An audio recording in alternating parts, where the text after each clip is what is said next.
जगातली सर्वात मोठी अर्थव्यवस्था कोणती तर या प्रश्नाचं उत्तर आहे अमेरिका। जगातील सर्वात श्रीमंत देश कोणता तर याही प्रश्नाचं उत्तर अमेरिका।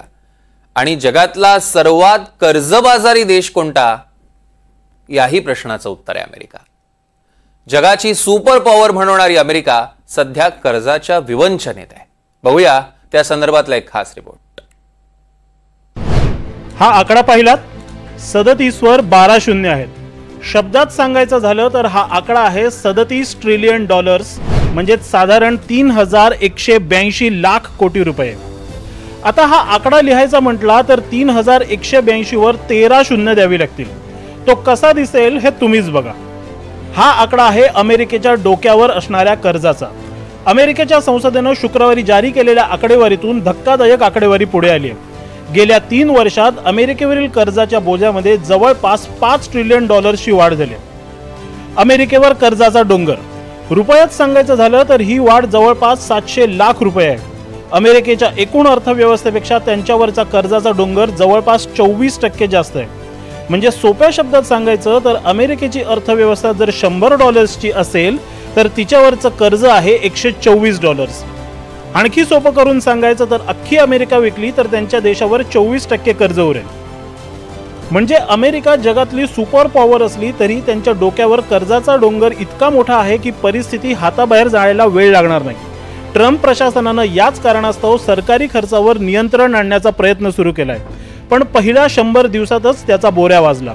खर्च कपातीसाठी इलॉन मस्क यांनी घेतलेले निर्णय स्थानिक अधिकाऱ्यांनी झुगारले आणि मस्क आणि ट्रम्प यांचा प्लान फसला। आता तर मस्क आणि ट्रम्प यांची मैत्रीही संपली, त्यामुळे खर्च कपातीचे धोरण बारगळण्यात जमा आहे। जगातल्या अनेक देशांची आज विकसित आणि विकसनशील उदाहरणं देता येतील की ज्यांचा डेट टू जीडीपी रेशो म्हणजे त्या देशावर असलेलं कर्ज आणि त्या देशाचा जीडीपी यांचा फॉर्म्युला विचित्र आहे। जपानचं उदाहरण घ्या, जपानचा डेट टू जीडीपी रेशो 260% एवढा जास्त आहे। सिंगापूर देशावर असलेलं कर्ज आणि सिंगापूर देशाचा जीडीपी यांच्यात 175% एवढी तफावत आहे। आणि अमेरिकेचं कर्ज हे नेहमीच जास्त होतं, पण आधी अमेरिकेची एक विश्वासार्हता होती। अमेरिकेला कर्ज दिलं म्हणजे ते नक्की परत येणार याचा एक विश्वास इतर देशांकडे होता। एवढंच नाही तर अमेरिका एक जागतिक बाजारपेठेचा आर्थिक इंजिन म्हणून लोक त्याला समजायचे। US डॉलर सगळेजण वापरायचे ॲज अ रिझर्व्ह करन्सी, बरोबर आहे। पण आता काय झालेलं आहे की आता ट्रम्प साहेबांच्या काळात ही विश्वासार्हता कमी झाली आहे। आता तुम्हाला प्रश्न पडला असेल की अमेरिका जगातला सर्वात श्रीमंत देश म्हणून मिरवतो, मग त्याला कर्ज घेण्याची गरज का पडते? त्याचं उत्तरही आम्ही शोधण्याचा प्रयत्न केला। अमेरिकेला कर्ज का लागतं? अमेरिकन सरकारचा खर्च त्यांच्या एकूण उत्पन्नापेक्षा खूप जास्त आहे। अमेरिकेत सर्वाधिक सरकारी खर्च सामाजिक सुरक्षा आणि आरोग्य सुविधांवर होतो। अमेरिकेचा संरक्षणावरील खर्च ही जगातील सर्वाधिक खर्चांपैकी एक आहे। एकूण खर्चापैकी कर्जाऊ रकमेवर देण्यात येणाऱ्या व्याजाचा बोजाही अधिक आहे। हे सगळे खर्च असे आहेत की सरकारच्या तिजोरीतून केले जातात, पण या खर्चाच्या बदल्यात सरकारच्या तिजोरीत काहीच परत नाही। पण आता इंडिया हा जास्तीत जास्त ऑइल अँड गॅसचा ट्रेड हा UAE दिरहम किंवा रशियन रुबेलमध्ये करण्याचा प्रयत्न करतोय, US डॉलरमध्ये करण्याचा प्रयत्न करत नाहीये। दुसरीकडे असं झालंय की ट्रम्प साहेबांच्या टॅरिफ वॉरमुळे आणि ट्रेड पॉलिसीजमुळे त्यांचा खूप जुना मित्र देश और मित्र देशांचा समूह युरोपियन युनियन हा दुखावला गेला। युरोपियन युनियन सुद्धा आता euro currency instead of US dollar कशी पुश करता येईल तेही बघतोय।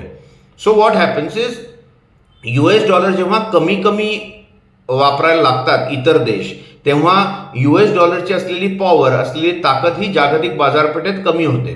विश्वासार्हता अमेरिकेची जेव्हा कमी होते तेव्हा नवीन कर्ज मिळणं अवघड जातं। असलेल्या कर्जांवरचा व्याजदर हा वाढवला जातो। या 2-3 कारणांनी खरं तर चिंतेची बाब आहे की अमेरिकेचं वाढतं कर्ज आणि या अमेरिकेचं वाढतं कर्ज जीडीपीच्या रेशोच्या वाढतच चाललंय। म्हणजे जीडीपी वाढण्याचा रेट आणि कर्ज वाढण्याचा रेट हा बराच जास्त आहे। सो तो खरा प्रॉब्लेम आहे। आपल्याकडे एक म्हण आहे, खिशात नाही आणा आणि मला बाजीराव म्हणा। अमेरिकेची सध्याची परिस्थिती तशीच आहे। अमेरिकेला कर्ज देणाऱ्या 5 देशांमध्ये जपान सर्वात पहिल्या क्रमांकावर, दुसऱ्या क्रमांकावर ब्रिटन, तिसऱ्या क्रमांकावर चीन, चौथ्या क्रमांकावर लक्झमबर्ग आणि 5व्या क्रमांकावर केमन आयलंड आहे। भारतानंही अमेरिकेला $249.1 बिलियन म्हणजे जवळपास 20 लाख कोटी रुपयांचं कर्ज दिलं आहे. ज्याला आपण म्हणू शकतो की अमेरिकेचं हे जे चलन आहे हे एखाद्या देशाचं किंवा कुठल्या देशाचं वर्किंग कॅपिटल म्हणूनच गणलं जातं आणि त्यामुळे सगळे देश हे दबावाखाली असतात आणि एक सगळ्यात मोठं राष्ट्र अख्ख्या जगातलं या दृष्टीने हे बेफिकीरपणा चालू आहे आणि आपण म्हणतो की अंथरूण पाहून पाय पसरावे. इकडे तर पहिलं कर्ज घेतलं जातं आणि मग ते कसं फेडलं जावं यासाठीचा विचार केला जातो. भारतीय विचारसरणी अशी नाही आहे. आपण नेहमी बचत करतो आणि मग त्यानंतर काय खर्च करता येईल, कुठल्या पिढीसाठी काय ठेवता येईल याचा विचार करतो. पण एवढी बलाढ्य हा जो देश आहे अमेरिका, यामध्ये अशा कुठल्याही तऱ्हेची विचारधारणा नाही आणि त्यामुळे त्यांची वित्तीय तूट असून दे किंवा कर्जाचा डोंगर वाढतच चाललाय आणि मला वाटतं हे जगाच्या दृष्टीने पण हे एक मोठी चिंताजनक गोष्ट आहे आणि त्याचा आता कसा एकूणच सगळ्याच जगाच्या ह्या ज्या अर्थव्यवस्था आहेत कशा तोंड देणार हे बघणं पण उद्योजक ठरेल. अमेरिकेचं सर्वात मोठं हत्यार हे त्यांचं चलन आहे. जगातील सर्वाधिक देश अमेरिकन डॉलर हे त्यांचं आंतरराष्ट्रीय व्यापारासाठी चलन म्हणून वापरतात.